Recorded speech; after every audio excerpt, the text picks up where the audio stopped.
Well, hey, worship teams and worship leaders, what I want to do with this is I don't want to go over specific Sundays, but I want to give a brief kind of thumbnail sketch of an overall series that I want you guys to really have your heads around because it's critical to who we are. It's our future, our vision, our whole package. Back in the fall, I said, going into the future, we want to do certain things more than ever. And, we had a whole series called More Than Ever. And it was doing our mission of helping people far from God experience Jesus more than ever. That's what we're doing in the future, the next 5 years. Secondly, we want to be a place that it worships God extravagantly more than ever. And I noticed during that time that that's really who we are. That's fundamental to our culture. We're extravagant worshipers called to help people far from God experience Jesus. And I was talking to some of our key leaders, and I said, if we were to get there, if we were to do that, kind of achieve that goal, what would you do if you could just kind of really drill that deep? Extravagant worshipers or help people far from God experience Jesus and get into the church planning thing and go after our vision. If you could do one thing, what would it be? Then they came back with this idea.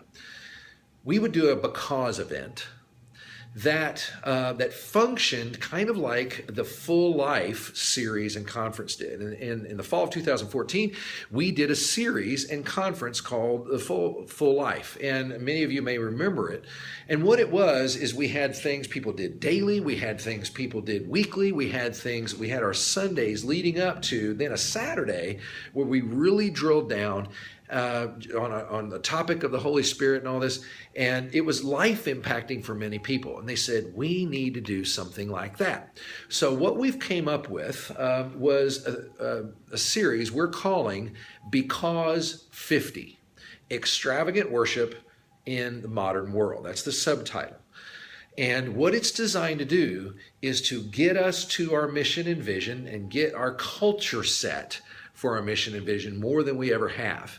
And so what it's going to be is we are using that idea of extravagant worship as a metaphor, so it's not just about music, although we will be talking about being more demonstrative in worship, more passionate in worship, more enthusiastic in worship on Sundays, obviously, but using that as also a symbol for living that same way, passionately, confidently, outwardly, in the marketplace in our workaday world. Now, I'm not going to explain all the whys and what fors and how that functions in the series. I'll kind of get to some of that when I do the specific Sundays.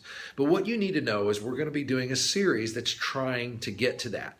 And we're going to have daily things that we ask people to do. We're going to have weekly group things that we're asking people to do. And we'll be doing the event City Serve is going to be pulled into this.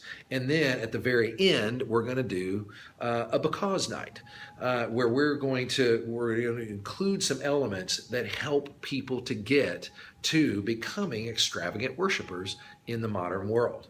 And so I want you guys to have your head around that, how it's going to flow out, what we're going to do. But that's what we're after.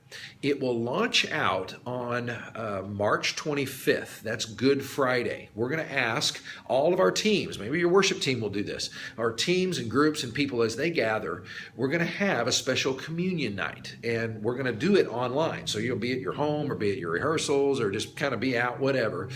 And we're going to have Mark Weaver, one of our elders, is going to walk us through just a little preparation time. But then on Easter, March 27th, we're going to make that day one of a 50-day run. And I'm going to make the whole service about why can't we be, what would it take to be true extravagant worshipers in the modern world, and just kind of challenge everybody to that, and then ask them to go on this 50-day run that includes a number of Sundays leading up to May 15th at the Because event at the Events Plaza in Evansville. So that 50 days, by the way, you need to know, is taken from the run that Jesus did in the book of Acts, in Acts chapter 1, from the time of his resurrection all the way to the day of Pentecost was a 50-day run. And so we're using that journey that the disciples took to get to certain topics which are going to help us to become more extravagant worshipers. So your job on Sundays as worship teams, it's always your job, is to inspire people to worship God extravagantly. But the question is going to be, okay, how do we notch that up? And how do we especially notch it up for modern day people, especially next generation, younger people? How do we inspire them? Because across all of our 3 campuses, we have some extravagant worshipers. But we also all know we've got a lot of new people coming in. We've got a lot of people standing with their hands in their pockets, and they're participating on a certain level. What would it take to really inspire them to go to a whole new place in their life in the area of worship? Not only, again, musically, but also in their lives as a whole. Hopefully some of that made sense. I don't want to go on, but as I flesh out the weeks, we'll explain more and more. But I want you guys planning towards the series called Because 50 that launches on Easter, closes out on May 15th, and is going to be a run that's going to help us all, especially as worship leaders, really inspire our congregation across all 3 sites to become more extravagant worshipers who are on mission.